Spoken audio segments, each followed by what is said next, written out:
E olha só, esquecer de colocar alguma informação obrigatória na declaração do imposto de renda é um dos caminhos que mais levam o contribuinte à temida malha fina. Sabia disso? Erros, por exemplo, de digitação, de dados incorretos, podem reter a declaração na base de dados da Receita Federal, assim como informações omitidas, seja de forma proposital ou até mesmo pelo esquecimento. Este ano, os contribuintes têm até o dia 30 de abril para entregar o documento à Receita Federal.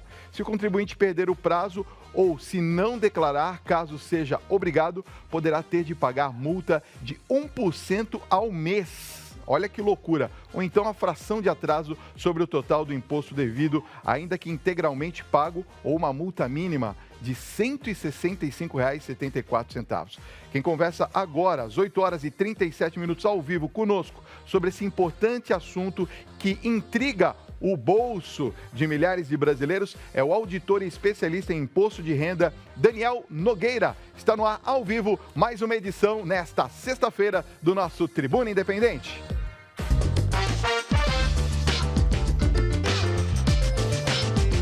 Muito bem-vindo ao nosso Tribuna. Obrigado. Olha, falar sobre imposto de renda não é fácil, né? Não é. É um assunto importante para mais de 30 milhões de brasileiros. Aliás, tem muita gente que foge do imposto de renda, é isso mesmo?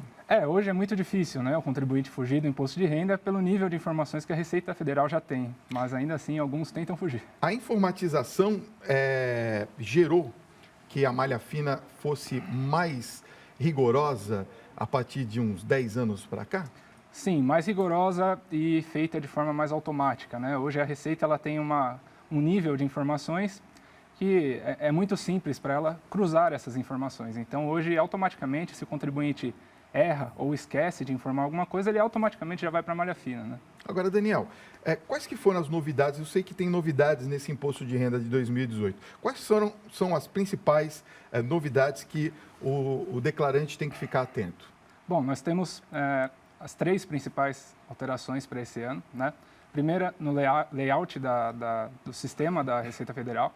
Então, a Receita ela tentou deixar a declaração mais amigável, né, para o contribuinte, um pouco mais simples de ser feita. Ela é bem autoexplicativa, né? E eles incluíram um painel com resumo de todas as informações na declaração, inclusive da declaração entregue no ano anterior, né? Então, isso no sentido de deixar a declaração mais simples para o contribuinte.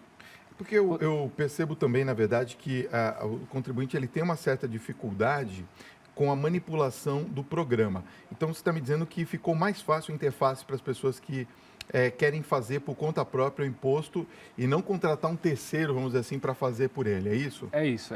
A declaração, como eu disse, o sistema ele está um pouco mais amigável, né? Então, hoje o contribuinte ele tem de forma mais simples as informações que ele precisa declarar. Uhum. Então, está realmente mais simples, né? Outra mudança relevante para esse ano diz respeito aos dependentes, né? Tá. Então, até o ano passado, um dependente, um filho, declarado como dependente, com 12 anos ou mais, obrigatoriamente teria que ter o CPF.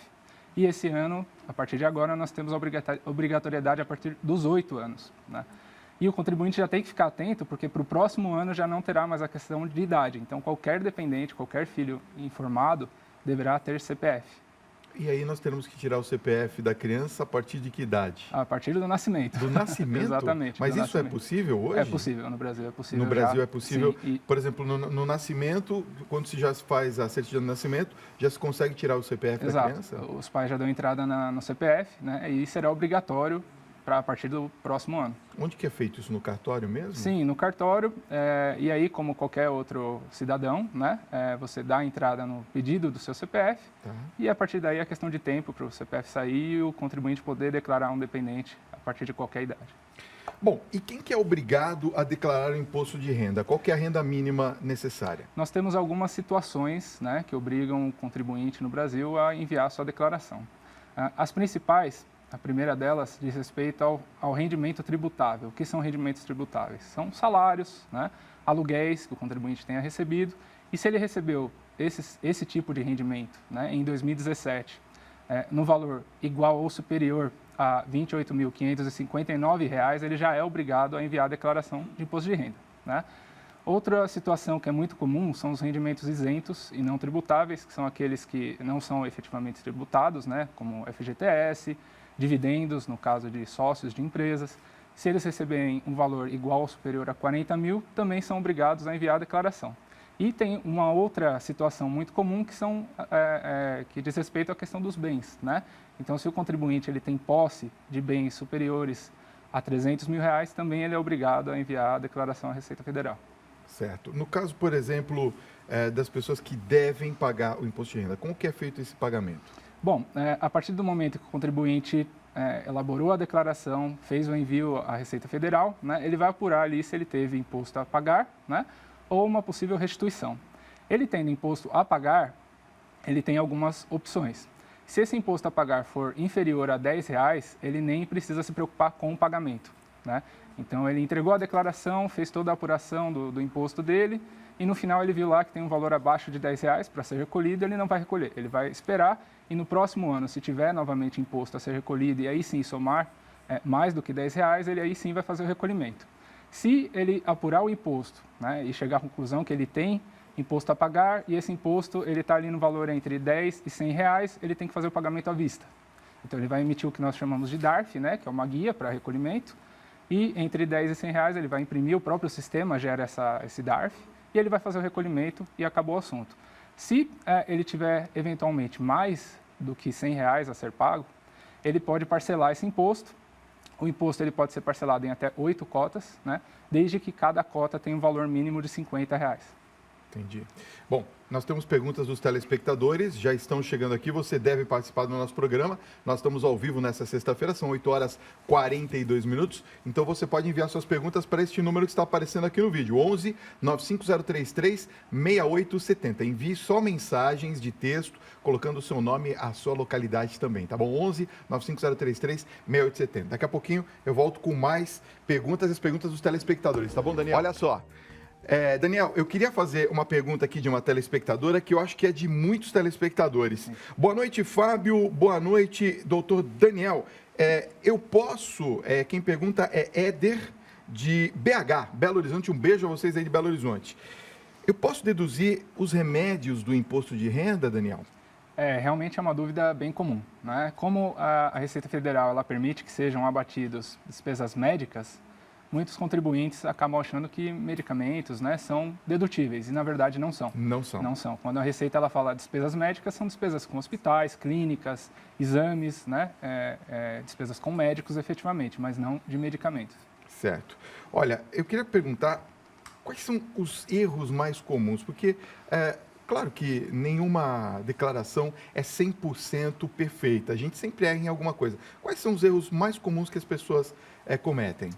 Fábio, infelizmente, os erros mais comuns ainda são erros por falta de atenção, que poderiam ser evitados, né? Então, o contribuinte ele deixa para elaborar, enviar sua declaração no final do prazo, e aí, nessa hora, ele percebe que está faltando algum documento para ser informado, ou na hora de fazer a declaração, ele informa algum dado na ficha errada, ou às vezes até erro de digitação mesmo, e aí ele acaba caindo na malha fina de uma forma desnecessária, né? Então, o ideal é que sempre se faça com calma e o quanto antes, né? Quer dizer, a falta de atenção é a principal. É a principal. Além dessa, nós temos erros como despesas médicas, que são 100% dedutíveis. Então, às vezes, o contribuinte sabe que teve uma despesa, informa, mas não tem documento. Esse também é um erro bem comum e que leva as pessoas à malha fina e a Receita acaba questionando realmente. Quais são os documentos que eu preciso ter no caso de despesas médicas? Bom, você pode ter o recibo, né? Você pode ter notas fiscais, quaisquer documentos que comprovem que aquela despesa realmente existiu em algum momento. Uma consulta, um exame ou uma cirurgia, alguma coisa que eu tenha que pagar, é isso? Exato, que você tenha pago. Planos ou dos de seus saúde? Dependentes. Planos de saúde também são dedutíveis. Também são dedutíveis. Entendi. Boa noite, Fábio. Boa noite, Daniel. Eu sou aposentado, Daniel. Caso eu vá morar em outro país, mas continuo recebendo os meus proventos da aposentadoria pelo Brasil, eu tenho que declarar o imposto de renda todo ano? Quem pergunta é o Júnior de Maceió. Uhum. Bom, Júnior, primeiro você tem que saber se a sua saída do Brasil ela é temporária ou definitiva, né? Se ela for temporária, você vai continuar recebendo seus rendimentos no Brasil, inclusive tributando esses rendimentos aqui no Brasil, enviando a sua declaração à Receita, como é feito normalmente. Se a sua saída for definitiva, você vai informar a Receita Federal que você não vai retornar ao Brasil, que realmente é uma saída definitiva, e a partir dessa informação você deixa de tributar os seus rendimentos no Brasil e passa a tributar no país que você estiver vivendo, né? Tá, então é só nesse caso, né? Sim. Tem uma pergunta também que é muito recorrente aqui do Edmar de Joaçaba, Santa Catarina. Um abraço carinhoso a todos aí de Santa Catarina. Fala assim, ó, Daniel, eu posso abater as mensalidades da faculdade do meu filho do imposto de renda? Sim, você pode, desde que ele seja seu dependente, né? Um filho, ele pode ser dependente do contribuinte desde que ele tenha 21 anos ou até os 24, caso ele esteja estudando. Então, se for esse o caso, ele for o seu dependente, você pode sim utilizar as despesas com instruções para abatimento no seu imposto de renda.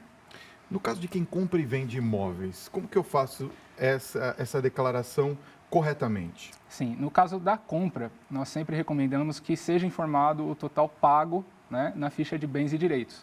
Então, o contribuinte ele vai somar tudo que foi pago em 2017 desse imóvel e no campinho lá da declaração de situação em 31/12/2017, ele vai informar o total desses pagamentos que ele fez em 2017. Né? Então, ele vai informar lá na ficha de bens e direitos e assim ele vai acumulando ano a ano. Né? No caso da venda, é um pouco diferente, porque o contribuinte ele tem que preencher uma outra declaração, chamada GCAP, e essa declaração ela é feita no momento da venda, né? E aí, eventualmente, ele pode até ter imposto a ser recolhido sobre essa venda, se ele tiver o ganho de capital. E agora, na declaração de ajuste anual, ele vai importar essa informação para a declaração de imposto de renda. Então, ele vai zerar na ficha de bens e direitos dele que esse imóvel já não é mais dele, ele vai informar para quem foi vendido, né, como foi feita essa venda, e além disso, ele tem que preencher esse GCAP no momento da venda. Quer dizer, se não fez, tem que fazer. Se não fez e teve ganho, ele vai fazer agora, né, na declaração, Tá. E se teve ganho e se tiver eventualmente imposto a ser recolhido, ele vai ter que recolher com juros e multa. Entendi. Né? Bom, vamos a uma pergunta aqui do Paraná. Olha só, é o Ariovaldo Ramos, um abraço a vocês, de Bela Vista do Paraíso, aí no Paraná.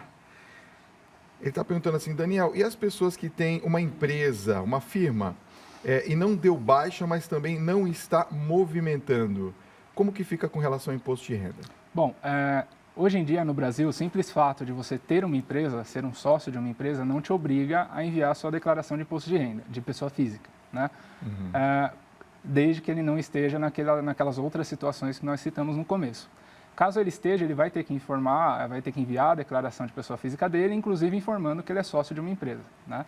Agora, a empresa dele é que tem que enviar uma declaração, porque ela ainda é ativa, né? Pelo que eu entendi, ela ainda é ativa, e aí entra na questão da declaração da pessoa jurídica, né? Que nós temos hoje uma série de obrigações acessórias, de declarações, que são enviadas pelas empresas.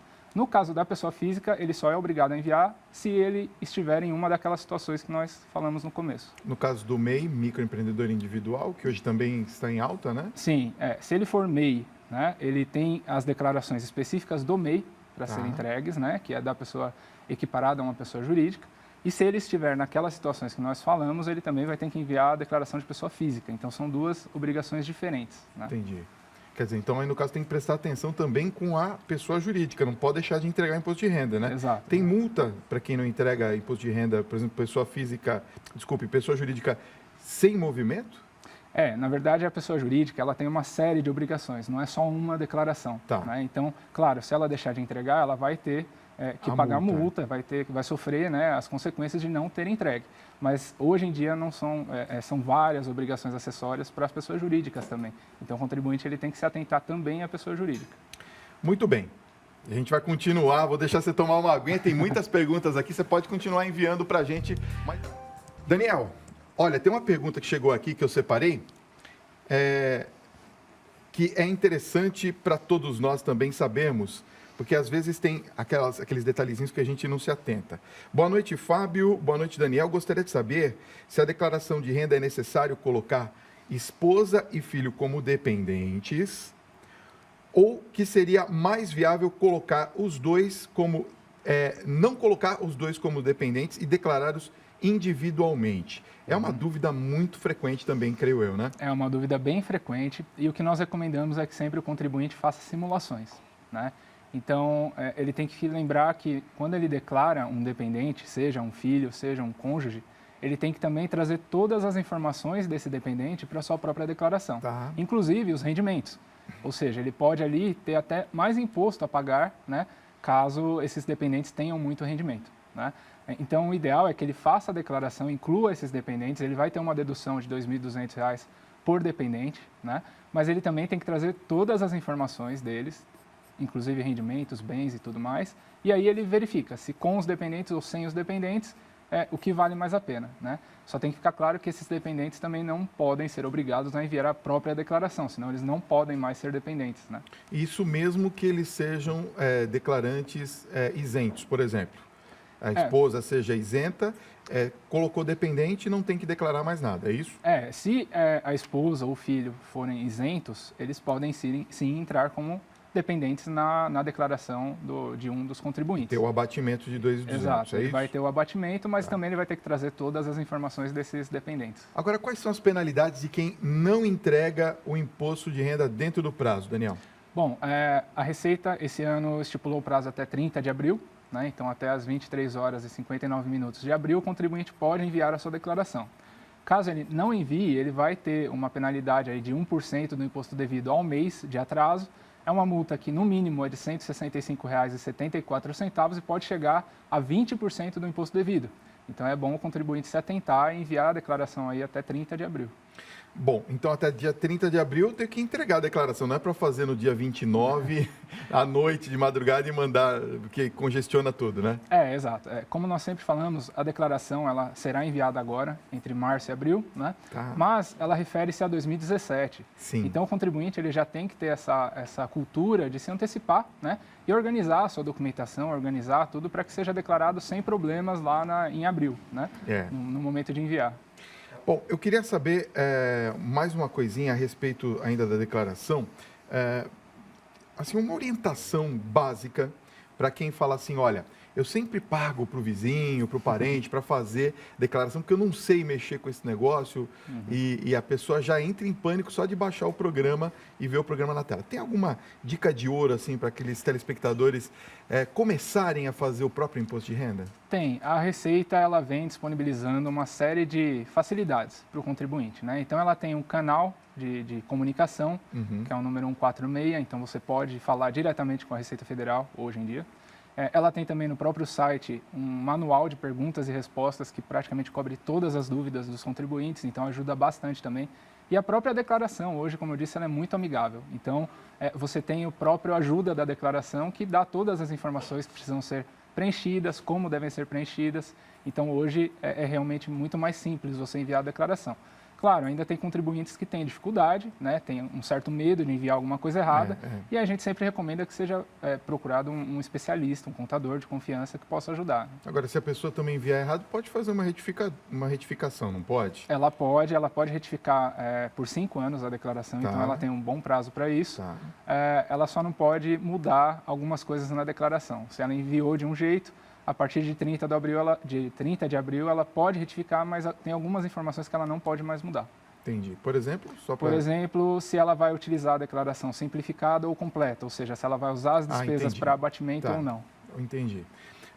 Eu acho que as pessoas têm que perder esse medo, né? Perder o medo e tentar uma vez. Eu acho que a gente tem que começar de alguma maneira, né? Exato.